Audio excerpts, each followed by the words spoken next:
So intros are like a waste of time when it comes to YouTube videos and when it comes to a lot of things these days, no matter what you're doing. So I want to make a really concerted effort to get right into the meat and potatoes. So we're wrapping up our work days, and then we're going to move into the podcast. Our summer with our children is over. Our half, which is the second half of summer, is done, and we're getting back to get ready for school. We're back to our regular, scheduled program as far as our day lives and our work lives. And now the podcast, it has been a little while since we put out an episode, but we're going to get right to it. I wanted to talk about burnout. And I want you to kind of lead this conversation on burnout, because I feel like a corporate rock star has a similar but very different attitude towards or understanding of what burnout means. So you talk to those folks first. I'm still thinking about meat and potatoes. I'm just going to be real honest with you. Why? Because you said, I want to get into the meat and potatoes. And I'm like, oh, I'm hungry.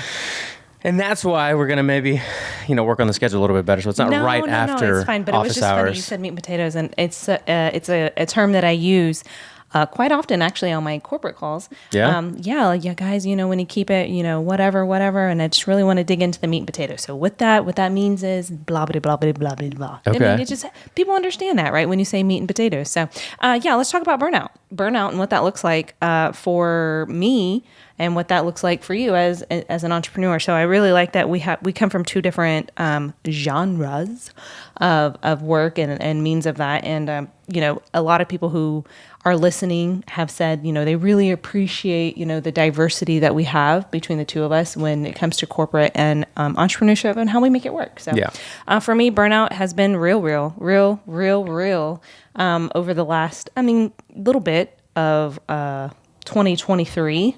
Probably going into 2022, coming into 2023, with my team just in general, just speaking in generalities without going into too much detail, but short-staffed. We had a transition in leadership. So I lost my senior leader, and I stepped into, kind of managing and leading and guiding the team. And then we ended up ramping up huge. So we went from a team of 3 to a team of 2, and now we're a team of 6. So with that, training new people, getting them up to speed, people outside the organization, joined our team, people inside the organization joined our team. So just educating people on that, it's exhausting, right? Mm-hmm. I'm a worker bee. I've said it over and over. I've said it on this podcast a million times, but I'm going to keep saying it. I love corporate life. I'm up at 7 a.m. on my computer, and I just logged off. It's 5:30. My manager's like, hey, what are you doing? It's after 5. And I'm like, yeah, I got some stuff to do. But I do it to myself, right? And we've talked about this. It's not even self-sabotage. It's that rock star lifestyle, right? I love living that rock star lifestyle until I'm partied out like a rock star. So then, right, we set these expectations, right, of the organization. They're like, Dawn, she's a rock star. Like, she knows what she's doing. She's got this, and this down. Yay. I saw a meme literally before you walked upstairs it was like 2 guys in an office looking out a window, laughing, like cracking up. And the caption was, when they go the extra mile and they think they're going to be rewarded for it, and they're just laughing like, and it's so funny because it's true in I'm sure there's a lot of companies that really do reward you going the extra mile all the time, but most of the time, people that are listening to this are probably thinking, you know what, I went the extra mile for this person and that person and this person, and I didn't get anything for it. So I know it's probably, I don't put you on the spot, but are you expecting to always be recognized when you go above and beyond? Or is it 1, just a part of your character, and 2, something that's rooted in you that knows that when the time comes, when things have kind of fallen in place because in order for you to get, not always, but for you to get leveled up or for you to get whatever, someone else had to kind of move out of the way or go to, ascend their way up somewhere else so that you could be recognized behind them, right? Correct. Yep. And it's the latter of the two. So, right, I don't ever put my expectations of what other people are going to put expectations of others onto myself or vice versa, right? So I can't assume, right, that what I do is going to be rewarded, but I am that person who is type A personality. I want it perfect. I want to do it. And I've told you a million times, man, I feel like I'm not meeting, this, and everyone knows, I'm doing my job, but I'm not exceeding expectations. And that's what I want to do, right? I don't want to just meets expectations or like does what she wants. Like, I want to be the best at what I do. I want to be that rock star. And it was so funny because I saw a similar thing on social the other day, and it was like corporate lingo versus like layman's lingo, and it was like rock star, and then the other person like says what that means in layman's terms, and it's like suck up. And it's it was just so funny, and it's just like, I have these unrealistic expectations of myself, and I set them on myself. So then when I set that bar high for myself and I don't meet them, I'm totally disappointed in myself. And I'm like, man, I'm not doing what I should be. And Robert, you literally come to me and you're like, what do you mean? Like, you do this, this, and this, and this. I'm like, yeah, but I feel like floating and skating by is not, I don't want to be like under the radar. I'm like jet rocketing to the top. That's just me. And then some people are okay with that and that whole meet expectations role. And we need people like that in the world, right? And if not, we would all be leaders and, growing and growth and things. But yeah, I set unrealistic expectations, but I don't expect to be rewarded for them. I don't need to be praised and brought to attention. But do I like it? Oh, yeah. Who doesn't? Who doesn't like that? Words of affirmation. I didn't realize how much I liked words of affirmation until I started getting them in the corporate workplace. And I was like, oh, being recognized by leaders or someone telling you, hey, your name is being spoken in rooms that you aren't in, and not in a bad way. That does something, right? That lights a fire. It lights a fire in me anyway. So when it comes to burnout, so going back to burnout, it's like you live that life as a rock star. In the last 6 months, I've been living the dream. I've been partying like the rock star, like I'm figuratively standing in lines, that song. But anyway, yeah, figuratively. I'm not really living like a rock star. We're adult. We are living like rock stars because we go to Costco when we're ready to wrap up our evening or weekend. Last night, guys, is no joke. I'm like, okay, let's go out. Let's get out of the house. I want to do something. And I was like, oh, let's go pizza and a beverage. And I was like, no, we're still doing this challenge, right? No, we're not going to do that. I'm like, okay, cool. Let's go get a steak, and then we'll cook steaks at home, and just kind of get out of the norm. It was like, let's go get a steak. Yeah. And then we're like, you know what? Let's be adults. Let's go pick up a steak, come cook it, have a nice meal in, baseball game's on, let's hang out. And then it was, let's just go to Costco. No. Yeah, Costco to get steaks. But no, then it was like, no, let's eat bowls, nachos. We're going to talk about nachos, right? I was like, ooh, you know what sounds good? We bought these Siete Fuego chips, right? Let's do that with some cheese and some guac, and it's like holy guacamole, right? And because Robert's idea of guacamole is just avocado spread. Let's just be smashed avocados. He doesn't want onions and cilantro and tomatoes. Like literally, our son is like, "Hey, I want cilantro." I don't want pico de gallo. I want guacamole that is just smashed avocado. I'll put it on my eggs. I'll put it on my toast. He just wants smashed avocado. So anyway, going back to the nachos, we were like, man, that sounds fantastic. And I was like, yes, nachos. I haven't had nachos in forever. We'll put them in the microwave. Don't come at me. And then we'll eat them.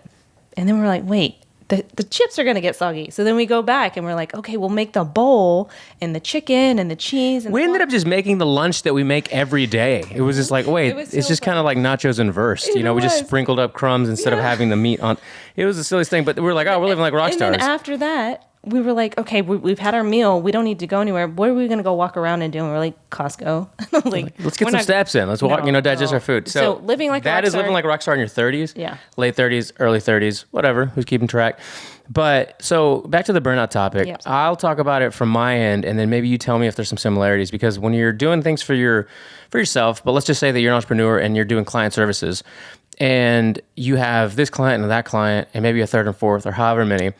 To me, when I'm starting to find this out, the burnout feeling comes when there's a deficiency or inefficiency in your processes. So if I'm trying to do something for 3 different people and I'm trying to squeeze it all in, because I try to like this day for this person, that day for that person, but almost inevitably it just doesn't work. Like people need stuff almost every day. Something's got to get attended to, even if it's just for an hour or for a little bit. So you have to find out quickly that you need to be able to automate as much as possible, and even delegate if you're lucky enough to be able to hire another freelancer to help you out, or just whatever the case is. Try to just work on that first, because if you can work on the systems to get everything at least touched on on a daily basis without you having to do every single touch point. And if you do have to do every touch point, like make sure that it's automated, whether it's your writing, whether it's your scheduling content, whether it's your writing content, whatever the thing is, copywriting or whatever, emails. There's so many different elements to working with a client when it comes to social media or e-commerce or a combination of the two, or client services as far as like generating leads, all things that I do. So all of them, and I'm sure you guys can relate listening, require a special type of attention. So, I'm just finding out there's inefficiencies. And for an entrepreneur, I think that's what leads to burnout. Like, it's not because other than that, I like what I do. I like doing what I do. And funny enough, you guys can follow me on Twitter, by the way, at RobGTV. What? I was just thinking about your little timer and your Google Calendar. I was just going to go there. Oh, well, actually, I'm going to shout that little timer out because I wanted one for months, and I'm going to put the link to it in the description of this YouTube video and the podcast because I got one for Don as well. But and follow me at RobGTV everywhere on the internet. But I'm hosting a lot of Threads, which is Meta's new Twitter competitor, or X competitor, I should call it. Now they changed their name. Or you can follow me on X, formerly Twitter, also RobGTV. And the E-Myth, the book, the E-Myth Revisited, is got its own handle, and I think his name is Michael Gerber, who was the author of the book. And they tweeted something out, and I replied to it, and they were like, "What's your favorite part about being an entrepreneur?" And my reply to them was like, to be able to have and we talked about this, autonomy that I want while maintaining or having the impact that I want to have. And they actually replied to me like a day later, and they're like, "That's what a lot of our readers say." And in doing that, it makes it really fun, and it makes it to a point where you really can't reach burnout unless everything you're doing is just kind of like a mishmash, like just think squiggly lines everywhere. But if you're able to just connect the dots from one to the other and not have them all mix up, you're less likely to reach burnout. I guess you'll probably reach it, but on a not as regular basis, because there's efficiencies and there's things that are being done very diligently with purpose and streamlined. Can you relate to that? Do you think that kind of applies to you? Or I didn't think it did. It's kind of a different definition of burnout. My burnout is definitely overexertion, overcommitment, overdoing. But a lot of times when you're overdoing or over anything, it's because someone is dropping the ball, something is not put in place, or a group of people have also not communicated correctly. Because the burnout doesn't just come from you alone. It's they didn't do this. This team didn't get with that team. Something fell through the cracks and it was someone else's fault. It's very rare, I find, that it's just on one person. It's definitely on me. I'm not going to say that. I'm not going to throw anybody under the bus, not for any other reason, but you know what? I take it all upon myself. I am that person. I like being in the weeds. I like being sticky. I want to know, not necessarily know. I don't like to micromanage, but I want to be in it. 2, I overcommit. I'm a yes person because I'm like, that sounds great. It's going to be great on my repertoire. It's going to look great on my resume. Yes, I'll do it.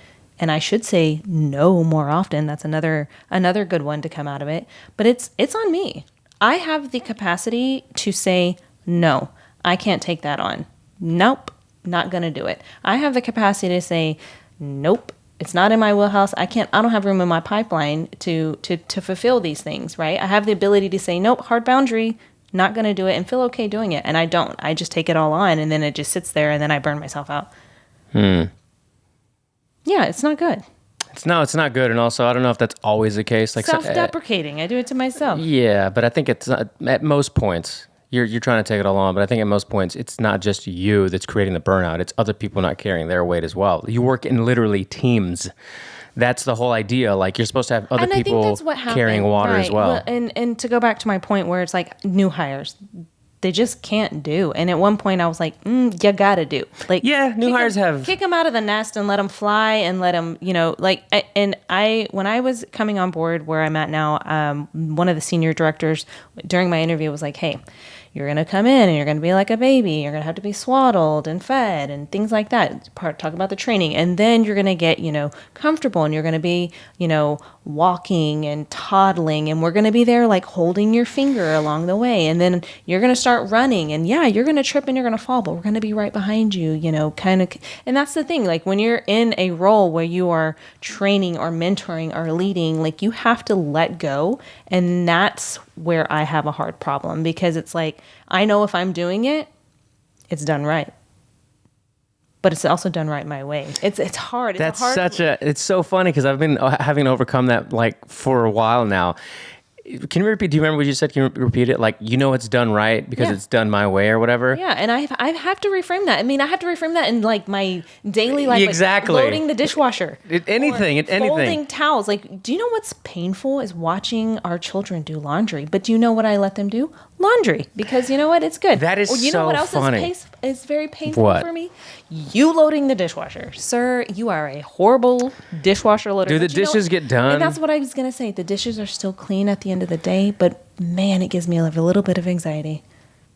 Funny enough, I do the dishes 90% of the time. So you ain't complaining. It's not that big of a deal. I go behind you sometimes and rearrange The dishwasher hits start and it's done. You don't go behind me and do anything. All right? You're a liar. No, absolutely not. Laundry could be a different story because that's more hands-on. Laundry is easy. You've done laundry probably the majority of the time. We have been together and all of our clothes hang up, and if they don't, they're shoved into a drawer. I don't really give two flying monkeys about laundry, but it just... We'll go back to what you just said, though. Yeah, letting go. For entrepreneurs and for people in a corporate workplace or whatever environment, that mentality of like, I know it's done right because it's done my way. It's horrible. It's such a limiting perspective because I've had that forever, and I know I still do from time to time. And it's true when you do have somebody new that comes in and is doing something. And I had a similar thing where one of the clients I work with hired somebody to kind of fill in some of the gaps of not what I wasn't doing, but what I just didn't have time to do more of. And then as they started doing this, like for instance, this instance is videography,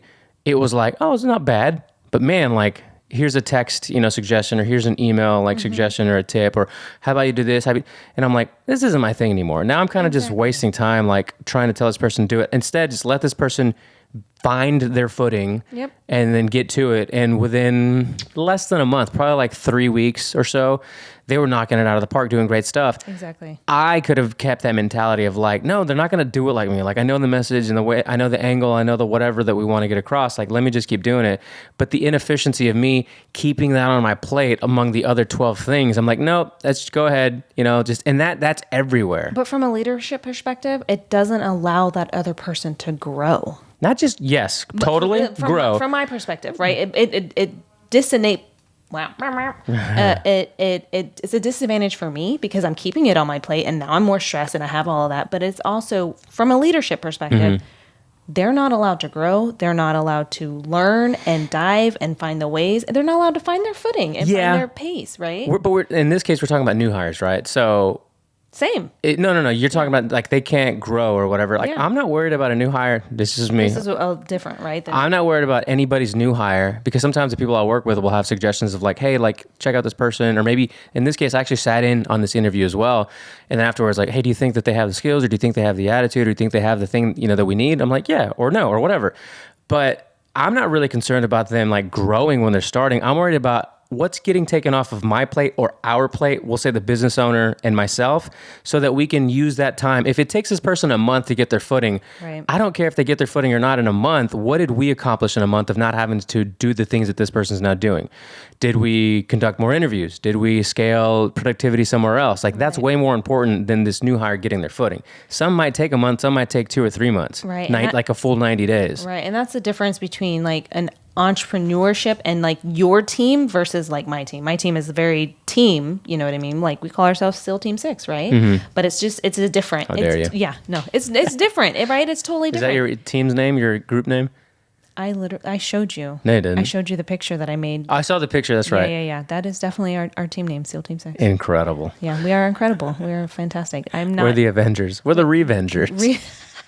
But yeah, no, I'm just to that point, the difference between entrepreneurship and corporate, right? For me, it's like team. How can I elevate the team? Because it's not just me. I couldn't get this work done without them. Yes, I think about myself, but at the same time, I am all about in the role that I'm in, in equipping the people that I work with the tools to be able to get it done. Sorry, equipping. Equipping is not a word. Equipment. Equipping. You equip something. It's at the end of the workday. Yeah, equipping, enabling. Now, and how do I say that? What's the word I'm looking for? And giving the people, providing the tools for their tool chest that they need. You can see the battery meter on Don. It's just going. I'm going to insert that image. Look at my arms. They look fantastic. The challenge has been doing us well. But anyway, yeah, I'm all about equipping the individuals on my team. Arming them. Arming. There you go. That's a better word. Yeah. Arming them. Come on. Do it. Come on. Arming the individuals on my team and myself with the ability to have the tools in their tool chest to grow and elevate, because as they grow and elevate, our team grows and elevates, and it's all about that, right? At the end of the day, it's not about me, it's about what the bottom line in the organization. Yes. So. Funny enough, too. So this morning, when I get to the halfway part of the day, my day seems to like slow down with like how much I can like really go. Because from 7, and let's talk about, maybe we'll wrap up on the sleeping and hitting the snooze thing. Ooh, nice. So when it comes to like 7 o'clock to like 11 or noon, I'm on it. I don't know if because it's less hot outside, not even that it affects the inside because we have AC, obviously, but like there's something about the 7 o'clock to noon hours that I'm like, man, I'm in the zone. I got my whatever coffee, 2 or 3 sometimes. Like today, I just love it. I'm in the zone. I got this project going, this thing's going, and I feel like I'm on it. After like lunch and noon, it's not because of the food, because we're trying to stay on top of that. It's not because we didn't sleep well. It's not because we didn't move and work out. Something after noon, 1 o'clock, I'm just like, well, should I just wrap it up till tomorrow?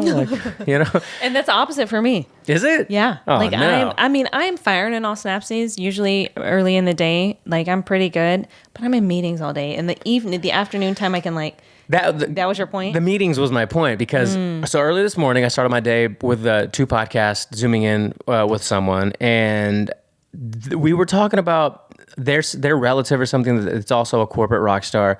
And I was kind of just staying out of the conversation for a bit, kind of letting them make their points. And then I was like, you know what? But what's wrong with these corporate people? No offense to everybody listening. You people. Is that there's so many inefficiencies in all of these meetings that are called every day. My brother and I and you too, I use you as an example. It's like I send like funny memes of like these social videos where it's just like, it's like every 2 hours there's a meeting for a meeting on the next meeting to get ready for the next meeting, that kind of thing. It's like, what are we doing? That can't possibly be as productive as it sounds every day. I understand every once in a while you got to have these huddles, you got to get things laid out, but on a daily basis. And I think that's the thing that is hard, and it's not even hard for me, but in this role that I'm in, it's more customer facing. So I do customer. Oh no, customer thing's one thing. No, but that's internal meetings every day. I don't have a lot of internal. I really don't. Okay, I don't. Maybe not you, but I know that there are people that there are. are. But for me, it's more customer. I mean, I manage a portfolio of multi-million-dollar clients, so it's like literally like. That's not even the example I was given, because that's because I'm saying there's teams meetings for the next meeting to get ready for the next meeting. And this was the meme, which was so funny. My brother's in sales. I'm sure he's got more examples of that than you might. Ridiculous. But other people that work in offices too, like the person I'm referencing from the podcast, like they work in HR. So they're all, so it's just like, come on, man. Like there's so many inefficiencies. You've seen my calendar sometimes, and I'm like, I have to physically block off time on my calendar as like, don't bother me. Focus and prep is what it's called. I focus and I prep, and I basically can get things done from the last meeting before I go into the next meeting. It's just like, when we talk about, I'm like touchy. Yeah, go ahead. Makes me feel good. When we talk about like organizing and noodles versus compartments, right? You're saying noodles and spaghetti all over the place. Like if you have a brain that is not compartmentalized and it's more like noodly than, waffles and spaghetti is like the way I like to think about it, you're going to struggle. You're going to struggle in corporate. Like having to be able to compartmentalize, like it's in all these companies, it kind of grinds my gears, because some of the people that I enjoy following who are entrepreneurs and are kind of self-made people or whatever, either they have reached this point of like huge success, high-level earner, all that kind of stuff. They then go back and say things like, when it comes to small businesses, they're small because they think like a small business, not a big business. Right. I understand the point. I totally agree in a lot of areas. But then you have these big businesses that are so inefficient when you talk about the bottom line. So this is for you entrepreneurs. Like you'll hear that from forever, and I'll probably end up doing a solo episode on this. But when you hear somebody say small businesses are small because they think small, it's true to a degree. But if you were the size of a huge corporation, there are plenty of examples of how a big business who thinks like a big business is still just as, if not more, inefficient sometimes at what they're doing. So if you're looking at bottom lines, and say, let's say, just losing money for time used, you'll find examples on both sides. So that example's dumb. I hate that sentence. I hate that phrase. It's just dumb. Small businesses are small because they think small. Nah, it's very oversimplification of why they might not be generating more revenue than a medium-sized company. Right. I mean, you have yellow truck drivers, yellow driving services. They have. It's a 99-year-old company. They just filed bankruptcy. They laid off 30,000 truck drivers. That sucks. Over the weekend. And I think they failed to refinance and reorganize $1 billion of debt. Why was there so many inefficiencies? And again, I don't know the full story, but you got to think what happened to where now you got people 30,000 people, union workers, Teamsters who are out of jobs and their compensation packages and blah, blah, blah. So there's examples of it everywhere. Yeah, that's horrible. I just want to put that out there because a lot of people who make it love to look back and say, well, you're small because you think small. That's like saying you're dumb because you never read. That may be true, but there are other elements to why you might be dumb. Yeah, you just might be dumb. Yeah. And by definition, ignorant too is just literally not knowing. So as much as you want to get mad at somebody for not understanding or knowing, they don't know what they don't know. They just don't. And I say that all the time. You don't know what you don't know. You don't know what you Don loves taking my isms, my Robertisms. Yeah, meat and potatoes. You got that from me, bro. Anyway, talking about efficiency. Yeah. And so we both saw a podcast or, a snippet, clip, right? A clip from an individual who's talking about hitting snooze and how that messes up your sleep cycle, right? It basically puts your body into another sleep cycle. Well, let's slow down. Okay. Fine. Well, we've got to kind of paint the picture because she did a really good job of describing it. Obviously, it was her book or whatever, but she was talking about people that wake up immediately on the first time the alarm goes off versus people that end up hitting the snooze button. Right. And that's how she kind of set the landscape. So take it from there, so people know who they can compare. Yeah. I was getting there. You just ruined it. We got to start with it. I don't. It's my story. Well, gotta have to tell better stories. Do better. And this is how we are. Yeah, do better. Do better. Anyway, she was talking about, like Robert said, people that hit snooze and go back to sleep, and people that get up like psychos and don't ever hit snooze, which I have one friend that I know has probably never hit the snooze button. Is she psycho? And still a psycho. That's not nice. We love you. Don't say a name. I'm not going to. She knows who she is. Probably. But anyway, so I saw that, and basically saying, when you hit snooze, you go back to sleep and then you're jarred back awake, and it puts your body back into a cadence of like that sleep cycle, and it messes up your whole like thing. So by the end of the day, when you're crashing and you need that caffeine and, you feel this way, there's big trucks outside. You feel this way because you hit snooze basically, and your body reset and thinks it needs to go back to night. So with that, I haven't hit snooze. Has it been a week now? Probably a little over a week, maybe. And I am notorious to the point where I buy like a 24 pack of C4. No lie, strawberry Starburst flavor. Shout out C4, best. Sponsor our podcast. Should. Yeah, Robert and I drink one every afternoon. It's fantastic. It just tastes good. And sometimes we won't, and sometimes we'll split one, but sometimes we might have one and a half. 100%. We always have them. We have for the last 2 days. Yeah, and that's the point. I haven't had one the last 2 days because I felt fantastic, and I'm going to attribute to. But today you're like, I slept well. I woke up. I still need one. We didn't sleep very much though. Well, yeah, we did. We went to sleep early. We went to bed at midnight. No, we didn't. That was like 2 nights ago. I'm catching up. See, that's how. Yeah, Dawn's tired at the end of the day. But here, no. I just want to say. Oh, okay, good. We haven't hit snooze, and it's been fantastic. We felt great. We haven't needed the C4. Go with your giggity bob. My giggity bob. Your giggity bob. So, as a part of being productive, right, and a part of just using time wisely, I've been seeing these clocks, and you guys have probably, or these digital whatever timers. Giggity bobs. Giggity bobs. You've probably seen them everywhere. You just spin them. So you spin it, and you kind of set how long you want to set the timer for, and then you go, and it counts down, and then it rings. Right. It's also a magnet, so you can put it on your refrigerator, or you can put it on whatever if you just want to like have it in the kitchen. Magnet? Yeah. Mine too. Yeah. Okay. So it's awesome because what I try to do, working on multiple people's projects every day, is about 30 minutes usually, if not an hour, depending on the thing. Give myself 30 minutes to an hour on this one thing, and then kind of take like a 5 or 10 minute, brain clearer, look at emails, or listen to a podcast, or watch a video or something, and then move on to the next thing before I go back to the other project or whatever, however I want to lay it out. But for me, these chunks have always worked well. And people say, use your phone. Doesn't work. I don't want to pick up my phone if I don't have to. Put up a thing on your monitor. I could, but they're hosting other things, and I don't want to just put a timer on a whole monitor. So I got one of these, and I got one for Don. I don't know how often you've used it. I use it every day. I use it all day long. I'm gonna have a link to it in the description of the podcast on Mine's YouTube. blingy. Yeah, you know what? That was the original one I saw, and I wanted that one because it looked like nice and textured and cool. And then I got it, and I was like, this looks like something Mighty Soul would wear, like just blingy and extra. It's blingy. So it's very nice and it's pretty. It's good pretty. for you. Yeah. But this matte one that's very like a matte finish, very smooth, is awesome, and I absolutely love it. It's got 2 sound settings and a little eco light setting. I can't say enough good things about it. And it's only like $15-$20. So nice. If you want to get one, it'll be in the description. And just to end on that note, I like it. I've used it. But what I use if I need a 30-minute or an hour or whatever, I use Brain FM.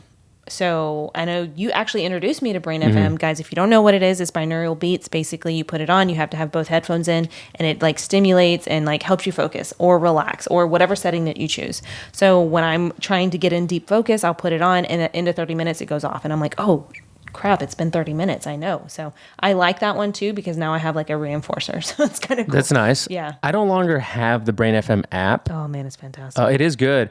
There are playlists on YouTube where you can just pull up like a binaural beat playlist or a video about like, you have either study music or study instrumentals or just brain wavelength, whatever, study music. And they're like hours and hours long. So I'll just put that on as well. And then the timer, because I don't have the app anymore. Yeah. Sad. Yeah. All right. So with that said, everybody, we can watch the podcast on YouTube. You can see clips on Instagram. You can follow Dawn's page, your business page, which is Manning Your Life, correct? That's right. At Manning Your Life. It'll be in the description. I'm at RobGTV all over the internet. You can go to go to Robert Garza Media for the website, and that's where all of the links to the shows, to the socials, or if you want to book a call and talk about anything from your business to your ideas and kind of have a consult with me, I offer that now. I don't know how long I'll be doing that, because the time thing is kind of one of those, obstacles or variables where you just don't know how much time you want to dedicate to that. Monday through Thursdays when I have my schedule open on there to book a call. Anything on your end? Stay tuned for the challenge update, where we'll give a challenge update next go round. And that's it, guys. Live your best life. Don't do crazy things, but also keep your love cup full, giggity bobs, and all the shenanigans. Let's get you some dinner. All right. See ya. Bye.